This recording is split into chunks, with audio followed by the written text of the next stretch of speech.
أهلا بيكم. في السنوات الأخيرة بدأ أشخاص كتير يتجهوا للأنظمة الغذائية النباتية لأسباب مختلفة سواء صحية أو نفسية، وفي حلقتنا النهاردة هنقدم أهم نصايح التغذية الصحية للأشخاص النباتيين أثناء شهر رمضان. أول نصيحة: مهم جدا إنك تكسر صيامك بأكلة قيمتها الغذائية عالية زي مثلا التمر أو عصير الفواكه الطبيعية بدون سكر، ويفضل إن التمر يكون معاه عنصر للبروتين زي مثلا المكسرات علشان يبطئ معدل ارتفاع السكر في الدم ويجنبك المشاكل الصحية اللي بيسببها زي عدم الاتزان. تاني نصيحة: عدم الإكثار من تناول الطعام في وجبة الإفطار علشان تتجنب المشاكل الصحية اللي بيسببها زي عسر الهضم والانتفاخ والشعور بالإجهاد الشديد. تالت نصيحة: اهتم بتناول الدهون الصحية زي اللي موجودة في البذور أو المكسرات النيئة أو زبدة المكسرات أو الطحين. رابع نصيحة: ينصح بتناول البقول والحبوب الكاملة كمصدر للبروتين الصحي زي مثلا الشوفان والكينوا والمكسرات. وخامس نصيحة: بما ان حضرتك نباتي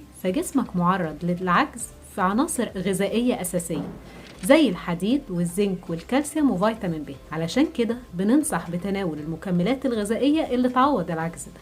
وفي العموم في بعض الأكلات قيمتها الغذائية عالية وبتوفر لجسمك العناصر الغذائية اللي بيفتقدها في النظام الغذائي النباتي. مهم جدا انك تخليها جزء أساسي من نظامك الغذائي دايما زي مثلا الشيا، المكسرات، الخضروات الورقية والشوفان. وأخيرا كونوا دائما معافين. أشكركم.